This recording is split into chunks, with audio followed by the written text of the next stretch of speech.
BJP की पार्टियां ना या हिंदुओं में और मुसलमानों में भेदभाव पैदा करके हिंदुओं की आड़ में अपना मत सिद्ध कर रही है।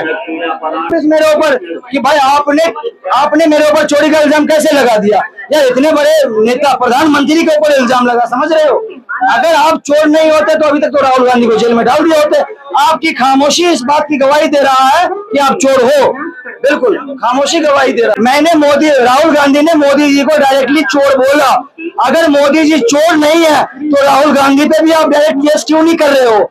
चुनाव आयोग सामने आकर के राहुल गांधी पे केस क्यों नहीं कर रहा है? क्यों इतनी बड़े इल्जाम को झेल रहा है? देखिए, दो प्रेस कॉन्फ्रेंस किए हैं ये राहुल गांधी। पहला प्रेस कॉन्फ्रेंस ये किए थे कि वोटरों को बढ़ाया जा रहा है, एक घर से 80-80 वोटर मिल रहे हैं। उन्होंने पूरा एक्सपोज किया, चुनाव आयोग को एक्सपोज किया, फुटेज मांगा गया।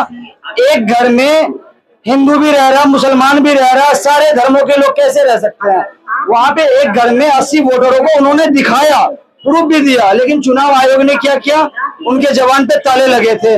और अभी जो दूसरा प्रेस कॉन्फ्रेंस किए हैं उनमें आपने देखा होगा कि ये लोग वोटरों को डिलीट कैसे कर रहे हैं। 6000 कुछ वोटरों को एक बार में इन्होंने डिलीट किया। कर्नाटक बोला है कि कर्नाटक में 14 मिनट में 12 वोटों को डिलीट कर रहे हैं। वही कह रहा हूँ कि वो पूरा प्रमाण दे रहे हैं और पूरा तर्क के साथ, जब प्रूफ के साथ बात कर रहे हैं। फिर चुनाव आयोग का आपने देखा होगा कि उन्होंने ये भी दावा किया है कि सीआईडी जो है कर्नाटक के चुनाव आयोग को 3 से 4 दफा नोटिस दिया था और लास्ट नोटिस सितंबर में भी दिया। लेकिन चुनाव आयोग क्यों हाजिर क्यों नहीं हुआ? क्यों नहीं सीआईडी की बातों का जवाब दिया? तो कहीं ना कहीं चुनाव आयोग इस चीज से मिला हुआ है और वो नरेंद्र मोदी जी का चुनाव आयोग हेल्प कर रहा है वोटर को काटने में। तो ये राहुल गांधी कटने नहीं देंगे, देश की जनता बखूबी जान चुकी है। ठाकुर जी कहते हैं यदि उनके पास इतने प्रूफ है तो कोर्ट क्यों नहीं चले जाते? अगर आपके पास, अगर आप सही हो,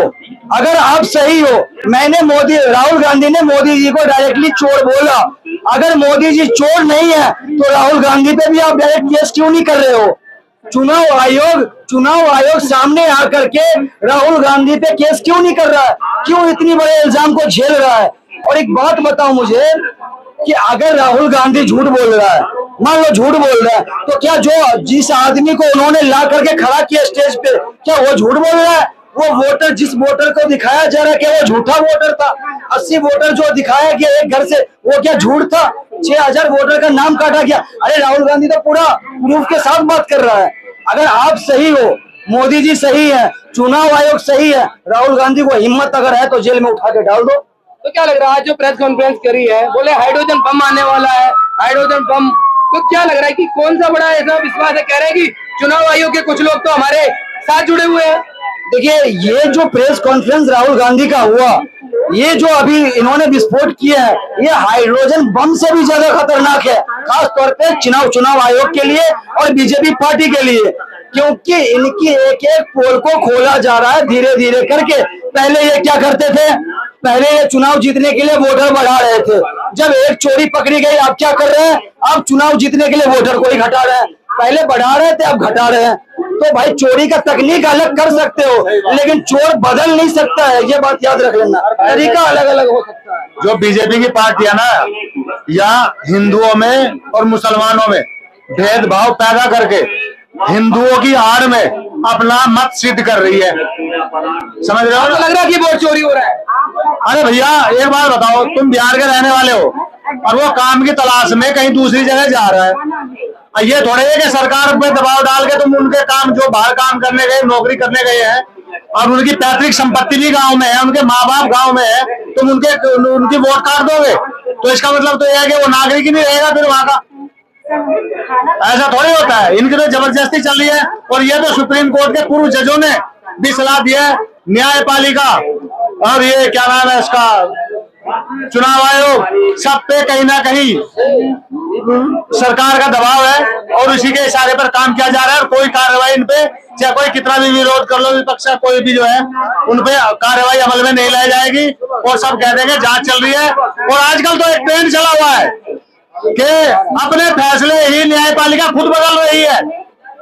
एक बार जो है जजमेंट देने के बाद फिर उसको पलटा जा रहा है। क्यों पलटा जा रहा है भाई? तुम्हारा विवेक काम नहीं कर रहा है कैसे? अनुराग ठाकुर जी कह रहे हैं कि वोट चोरी हो रही है, उन पर इतने सारे प्रूफ है तो कोर्ट जाओ, ये हाइड्रोजन बम नहीं सुसरी बम है। अरे भैया, कोर्ट जाने के लिए पैसा तुम दोगे? इतनी महंगाई तुमने कर रखी है तो कहां से लाएगा आदमी पैसा? है चूतिया बना रहे हो, जीएसटी मंदी कर दी, पहले एकदम से बढ़ा दी स्लैब इतना, अब आधा कर दिया। आपकी इतनी महंगाई है कि आदमी का बेरोजगारी इतनी है, क्या करेगा आदमी? महोदय, मैं आप पे चोरी का इल्जाम लगाया, आप चोर नहीं हो तो आप कोर्ट से मेरे ऊपर लीगल नोटिस भेजो ना, भेजो नोटिस।